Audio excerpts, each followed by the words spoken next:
The room had not changed. That was the unsettling part. Even after decades, the small house on Briarwood Lane carried the same muted stillness, as if the hour of the incident had been sealed inside the walls. Dust floated in shafts of weak afternoon light, moving with the slow patience of memory. Old floorboards held a faint echo of past footsteps, but not enough to reveal anything willingly. And in the center of the dim living area, where the shadows gathered like a reluctant audience, the crime scene waited, quiet, forgotten, and strangely intact. The first investigator to return after so long, Detective Rowan Hale, paused at the entrance. He pushed the door open with a cautious hand, feeling the chill of long-stored air drift over him. For a moment, his breath merged with the gloom, as if he were stepping back into the year he could never completely leave behind.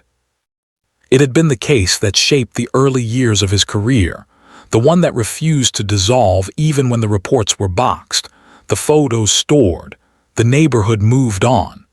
It centered around a young woman with a rare name, Aurelia Penn, age 27. A quiet individual with a background in local art preservation, known for her delicate restoration work and for wandering antique shops with a notebook of sketches. She lived alone, worked late, and kept to herself in ways that were calm, not secretive. Her life ended in this room, a single tragic event with too few answers, no forced entry, no clear struggle, only signs that something had interrupted an ordinary evening and turned it into a mystery that lasted 40 years. Rowan stepped forward, his shoes brushing lightly against the dusty floor. He did not turn on the lights, habit, respect, something in between. He wanted the place as it had been, untouched, faded, suspended. Evidence, even old evidence, deserved silence. Fragments of the original investigation stirred in his memory. The position of the furniture, the faint smell of old paint that Aurelia must have worked with earlier that day. The record player needle left resting, still capable of humming if pushed. And of course, the small framed photograph on the mantel, now dulled by time, showing Aurelia standing beside a lake, half smiling at something outside the frame. The scene felt familiar, yet different. Time had stripped it of urgency, leaving only a hollow, steady weight. That weight settled on Rowan's shoulders as he stood in the exact spot where, decades before, he had knelt beside the young woman, trying to understand how a calm life could end so quietly.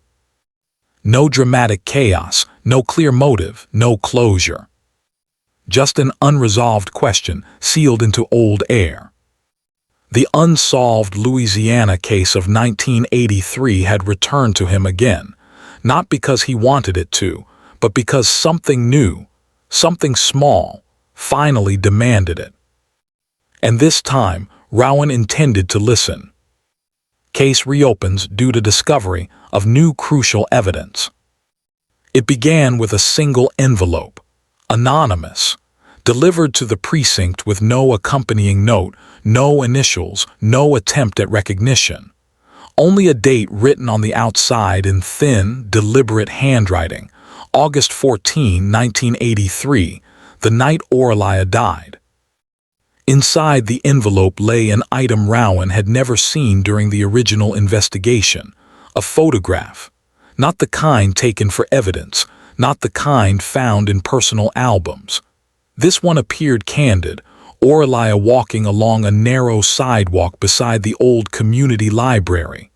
The image was sharp, the lighting natural, and nothing in her posture suggested distress. But what mattered was not Aurelia.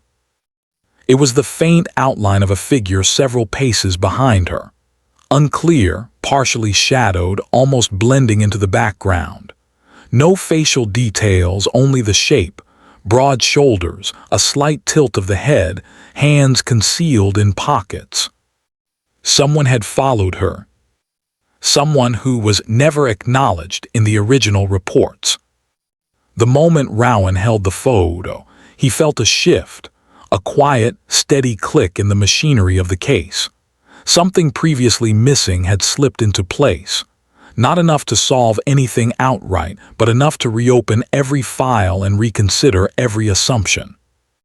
The district office agreed. After the photo was verified as period accurate, the case warranted re-examination. And so Rowan found himself returning to a house he had not visited in years, carrying a file thicker than most solved cases, yet thinner in truth than it needed to be. He moved through the space methodically now, guided by the knowledge the photograph had stirred awake. The smell of old dust lingered, mixing with a faint trace of varnish that had soaked into the walls decades ago. Rowan scanned the room, letting old memories guide new questions. The original team had collected everything they could: prints, clothing fibers, handwritten notes, art supplies. Nothing had pointed to the presence of another person. Aurelia had been alone, or so they believed. Rowan set his case folder on the table and glanced at the edges of the walls, where the wallpaper curled inward like old paper left near heat. The faint rustle of papers inside the folder echoed through the room like whispers. He pulled out the new photograph. Aurelia's steps were mid-motion, her hand lifting a strand of hair from her face. The shadowed figure behind her seemed almost too still, as if watching rather than walking. Why follow her? Why that night? Why remain unseen? Questions pressed in from every direction. Rowan steadied himself. The investigation demanded calm precision, not leaps of imagination. He studied the image again, filtering out emotion and narrowing in on facts. The street lamp in the corner helped timestamp the moment. The library sign in the background confirmed location. Shadows fell at angles consistent with late evening. Everything aligned with the timeline of Aurelia's final hours. Rowan exhaled slowly. The case had reopened not because new evidence appeared, but because the evidence corrected a long-ignored silence. Someone had been there, and someone had erased themselves from the narrative until now. Investigator examines past reports to identify overlooked details. Back at the precinct, Rowan spread the aging reports across a long metal table. Pages turned stiffly, corners brittle from decades of handling. The original investigators had been thorough for the era, recording statements, measuring distances, noting small discrepancies. But time had a way of exposing what once seemed conclusive. He began reading from the first page, letting each detail settle. The sound of paper shifting echoed like soft footsteps in an empty hall. Aurelia Penn, last seen at 9:15 p.m. outside the community library. She had borrowed 2 books, local art history and architectural sketches of the region. Witness described her mood as calm. Rowan underlined that word. Calm did not mean unobservant. Calm did not mean unaware of being watched. He turned to the next page, a neighbor's statement. A brief mention of seeing a shape near Aurelia's porch light the night of the incident. Original investigators dismissed it due to lack of clarity. The neighbor couldn't identify gender, height, or clothing. Only a shape. Now, decades later, that vague remark held new weight. Rowan flipped further. A handwritten note from Aurelia's workplace mentioned she had been cataloging a collection of antique frames the week she died. Nothing unusual, nothing suggesting trouble. Still, Rowan circled the line. Even unrelated tasks sometimes hid timelines. A thin folder at the bottom contained the few photographs taken of the scene. Rowan lifted them one by one. The faint texture of old paper brushed against his fingertips. The living room appeared orderly, almost too orderly. No sign of intrusion, no scattered belongings, no sign of panic, only quiet. He shifted the photos aside and focused on a page labeled Interview Local Vendor. A shopkeeper had spoken with Aurelia the morning before her final evening, nodding she carried a small envelope and seemed lost in thought. She mentioned needing to sort something out later. Investigators had assumed it related to her art restoration work. Rowan paused, letting the phrase settle. Sort something out. Not descriptive but purposeful. Combined with the new photograph, it gained a different meaning. He went back to the envelope. The anonymous delivery, the timestamp, the shadowed figure. Pieces that didn't connect before began forming faint outlines. He closed his eyes for a moment, not from fatigue but from concentration. The room felt still, the overhead light humming in low, steady rhythm. In that silence, the weight of old failings returned, the sense that they had all missed something simple, something that had been right there, waiting. His gaze returned to the reports. One detail glimmered faintly, nearly lost in the text. A mention of a narrow alley behind the library, added as a casual note, marked irrelevant. Rowan tapped the table lightly. That alley aligned with the angle of the shadow in the new photograph. A detail dismissed decades ago, a detail that now carried the force of direction. He leaned back slightly, letting the realization settle in the cold, steady air. Something small, overlooked, had been quietly telling the truth for 40 years. And now, finally, he was ready to hear it. The reopened case spread quietly through the district office, moving from desk to desk the way an old photograph passes through a gathering, slowly, with measured curiosity. Rowan kept most of it contained, knowing that speculation could cloud the clarity he needed. Still, revisiting the past required revisiting the people who once filled it, and each name in the original reports now carried renewed significance. He began assembling a list of individuals connected to Aurelia in the weeks leading to that final evening. Not many. She lived a focused life, steady, predictable in a way that often characterizes those immersed in quiet creative work. Yet even calm circles hold faint ripples. The first person Rowan reached out to was Elia's Hart, a former colleague from the Art Restoration Center. His statement from decades ago described a professional relationship, nothing unusual except for a subtle note penned by the original interviewer. Frequent disagreements regarding restoration methods. That line had been brushed aside at the time, considered workplace friction. Now, Rowan examined it differently. Elias arrived at the precinct with slow, deliberate steps. Age had softened his posture, but his eyes held a familiar sharpness. Rowan offered a seat. Elias sat, adjusting his glasses. "You worked closely with her," Rowan began, keeping his voice controlled. Elias nodded. Yes, she was precise. Any tension?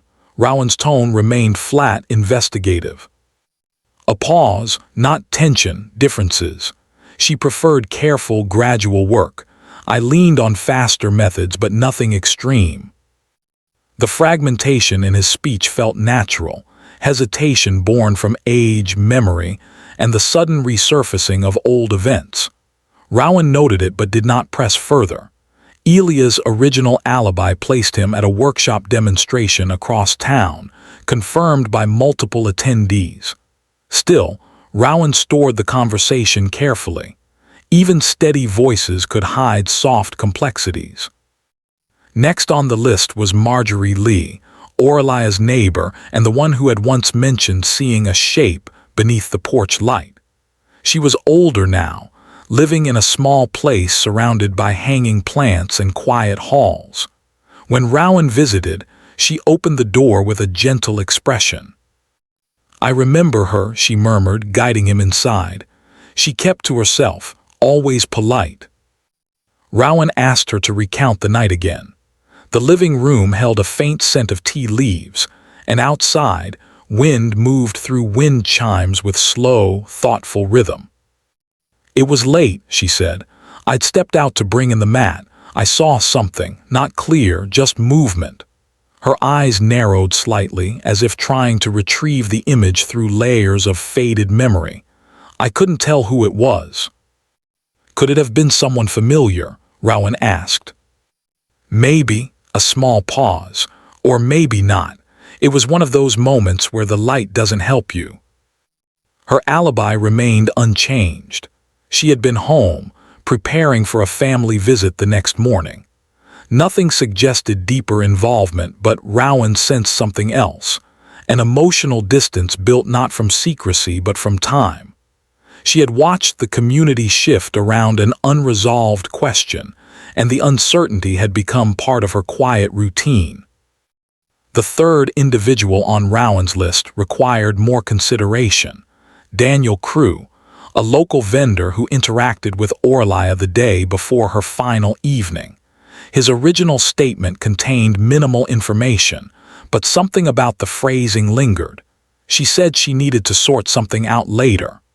Rowan knew the meaning behind such statements often shifted when revisited. Daniel arrived at the precinct wearing a modest jacket and carrying a small notebook, the kind used to track orders. He sat across from Rowan with a hesitant nod. "You spoke with her the day before," Rowan said. "Yes," Daniel replied softly. "She bought a set of small envelopes, the kind used for storing sketches. She said she had something to organize." "Did she seem troubled?" Daniel looked down, no more thoughtful. The word drifted into the air like dust settling. She had a calm way about her. "Did she mention meeting anyone?" "No." His alibi placed him at his shop all evening, corroborated by routine logs and consistent customer signatures.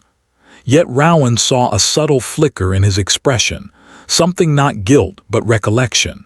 He filed it away. 3 individuals, 3 histories, 3 subtle inconsistencies that alone meant little.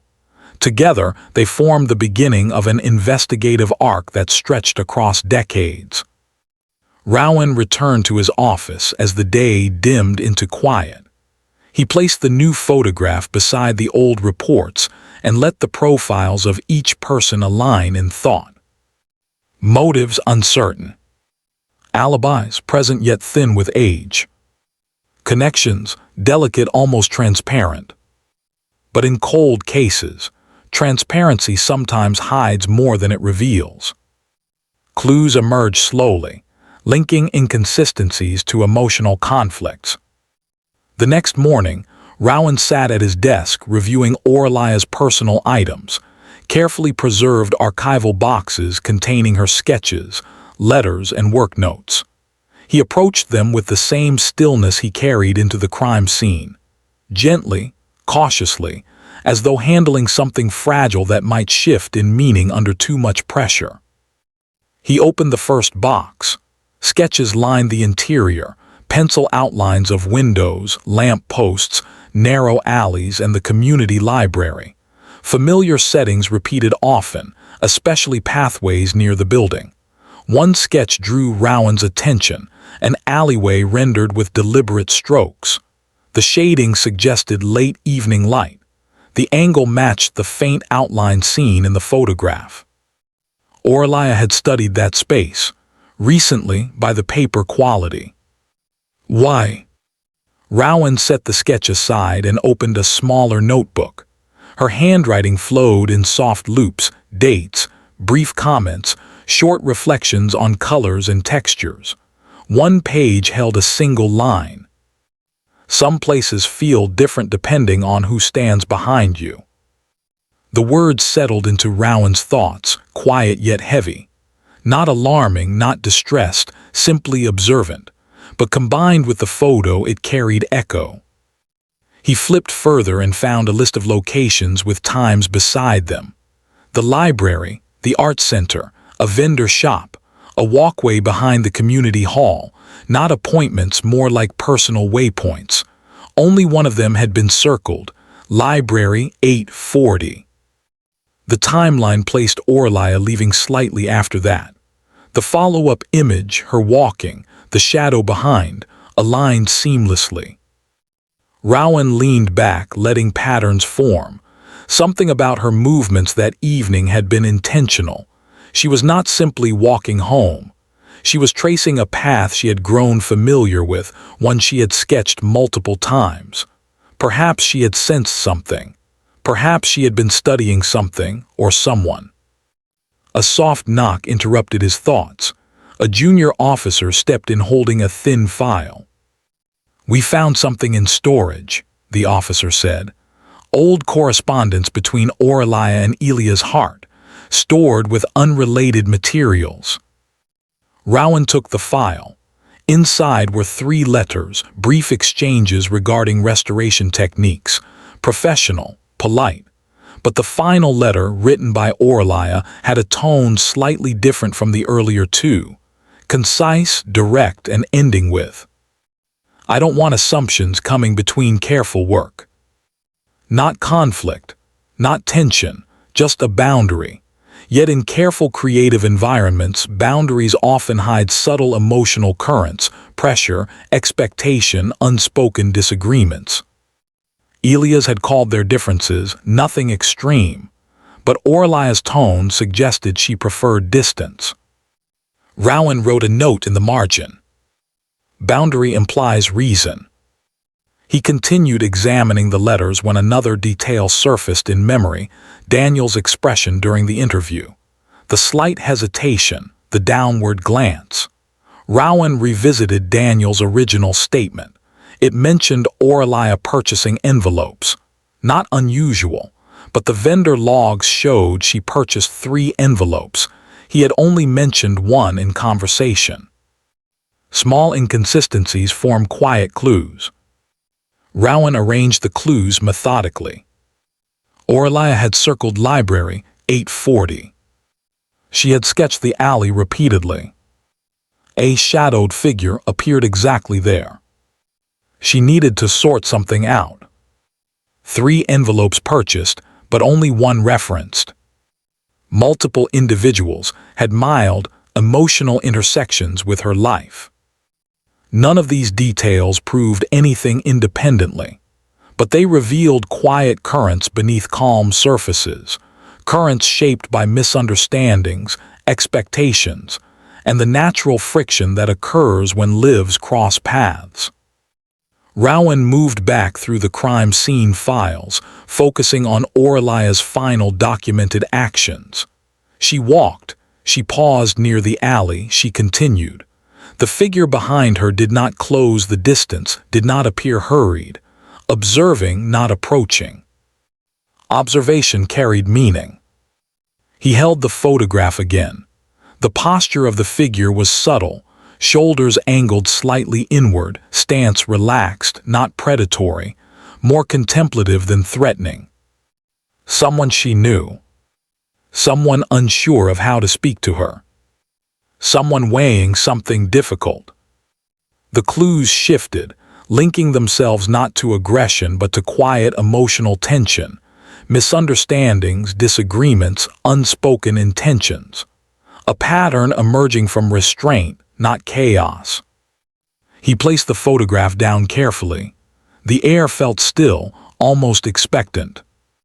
The truth, he realized, might rest not in dramatic events, but in small, accumulating human moments, those that rarely make noise but change direction nonetheless.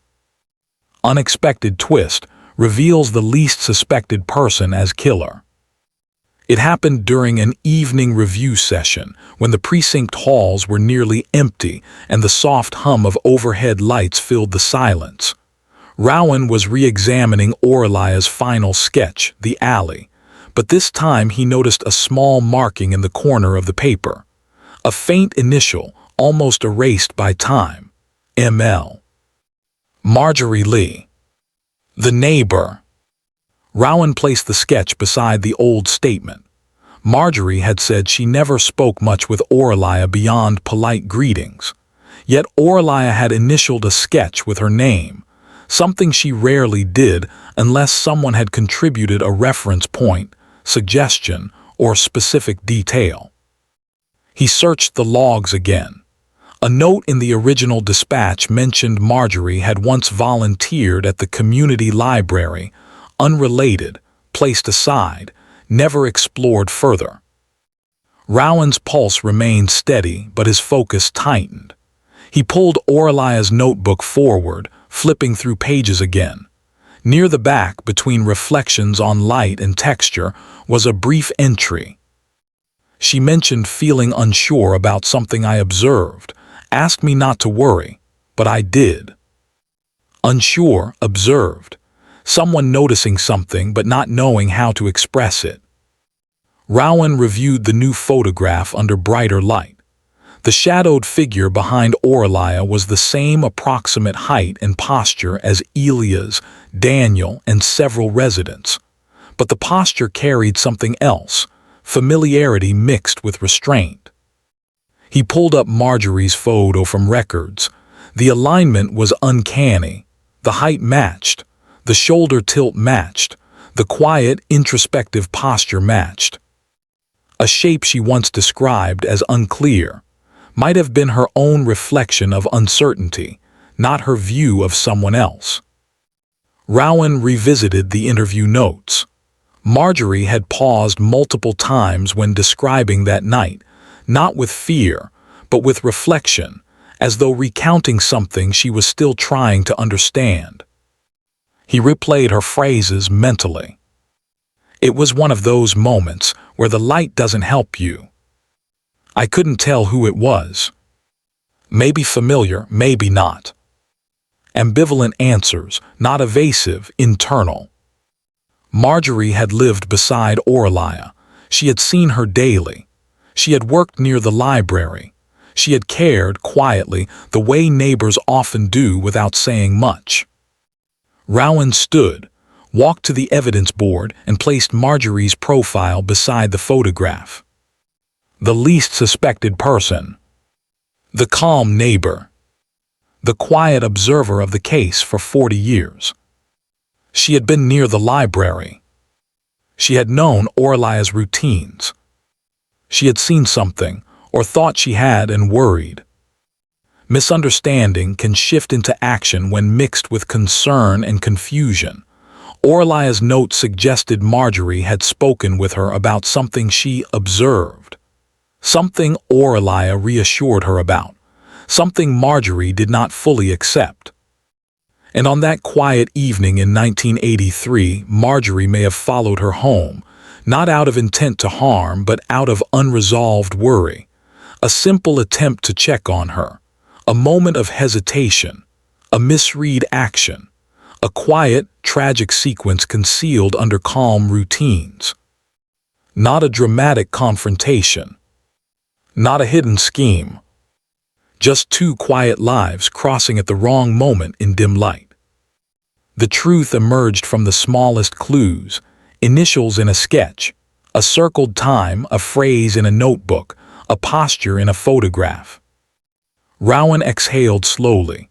The twist was not loud, not sensational, only human, and devastating in its quiet logic. The next morning unfolded with a steady calm, the kind that precedes a shift in understanding rather than action. Rowan sat alone in the quiet conference room, the photograph of Aurelia and the shadowed figure resting at the center of the table. Sunlight filtered through the blinds in narrow strips, striking the image in familiar patterns of pale gold. Everything felt suspended, the air, the pace, the sense of closure that seemed both near and distant. He spread out the supporting clues in methodical order.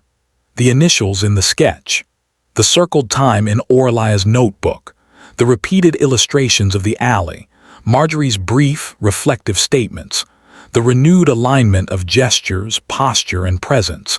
Nothing overt, nothing loud.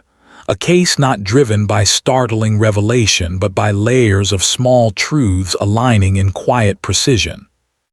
Investigations often searched for clear answers, but this one offered something else, understanding shaped by careful observation. Rowan leaned back, letting the evidence tell its own story. Marjorie Lee had been close enough to care, but distant enough not to know how to voice her concern. She had seen something weeks before Aurelia's final evening, something she interpreted incorrectly. A misreading, a worry that never settled. Aurelia, gentle and instinctively calm, likely reassured her, believing the matter closed. But Marjorie carried the unease forward, unable to shake it. On that final night, she followed Aurelia from the library walkway, her steps hesitant, her intentions steady but unclear even to herself. Not confrontation, not planning, just an attempt to watch over someone she quietly saw as sincere, thoughtful, and solitary. The same qualities that had made Aurelia unique also made her difficult for others to interpret fully. Rowan could see the sequence clearly now. Aurelia walked toward home, sensing a familiar presence behind her but not alarmed by it. The light shifted. Shadows lengthened. The narrow alley which Aurelia had sketched so often became the quiet crossroads of uncertainty. Rowan rested his fingertips lightly on the table. No dramatic turning point. No hidden message. Only two people moving through a dim evening, each caught in a moment shaped by past misunderstandings. He reviewed the timeline again, pairing it with the evidence. Marjorie had remained within view, unsure whether to call out or return home. Something subtle must have transpired, an exchange of glances, a misunderstood gesture, a step taken too quickly or too close. The exact moment could not be reconstructed, but Rowan recognized the pattern. In many cases, the truth wasn't loud. It was shaped by almost invisible shifts, small misalignments of perception and intention. The official record would reflect events carefully, without assigning interpretations that extended beyond what could be confirmed. Rowan believed in clarity where clarity existed and restraint where it did not.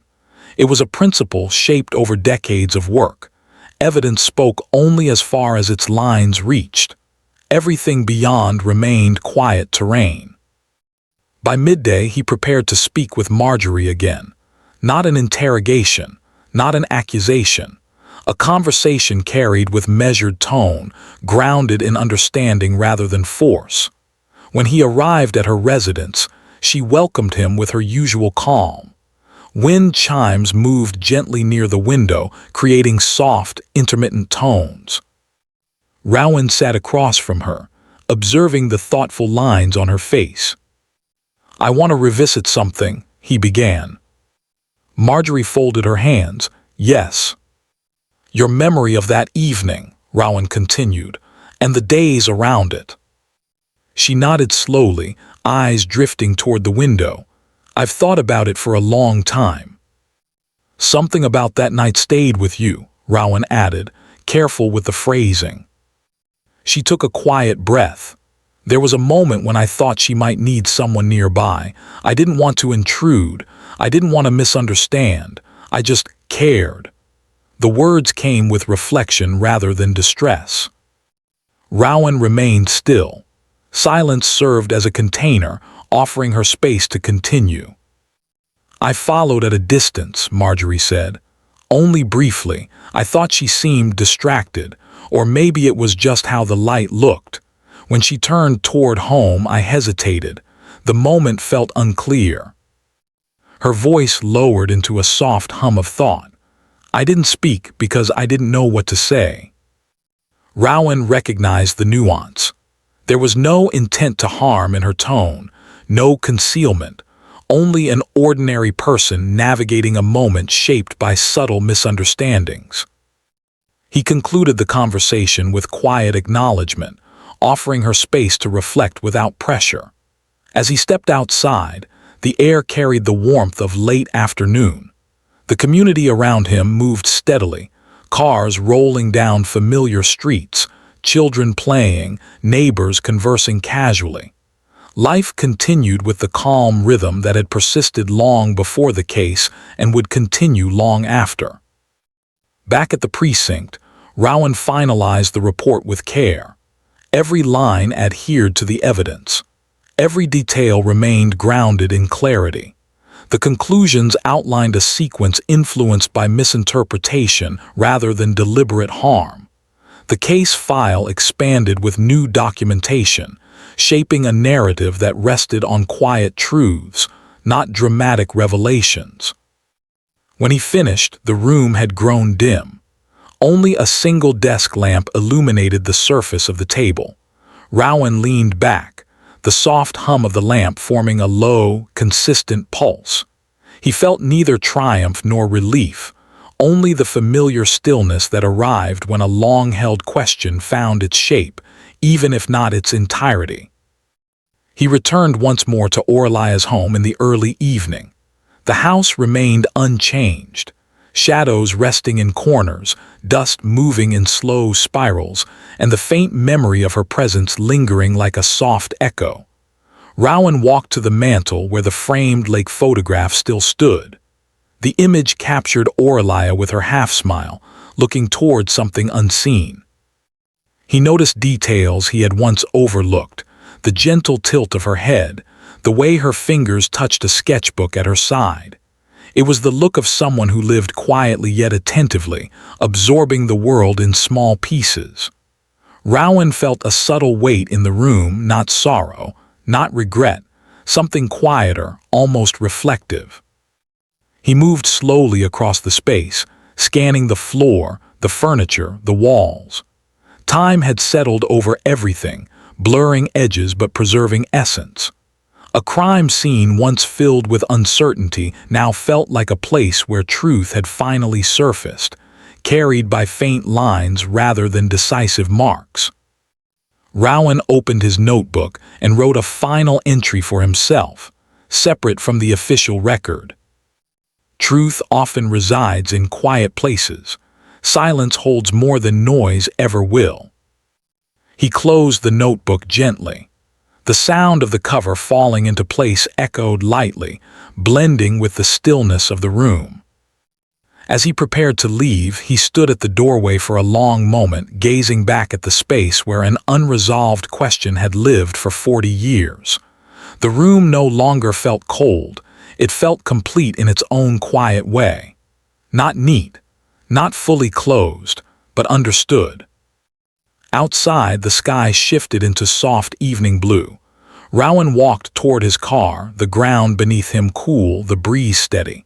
The community moved with the same calm rhythms it had carried for decades. Conversations drifted from nearby porches. A dog barked once, then settled. Life continued with gentle clarity. He sat in his car for a moment before starting the engine.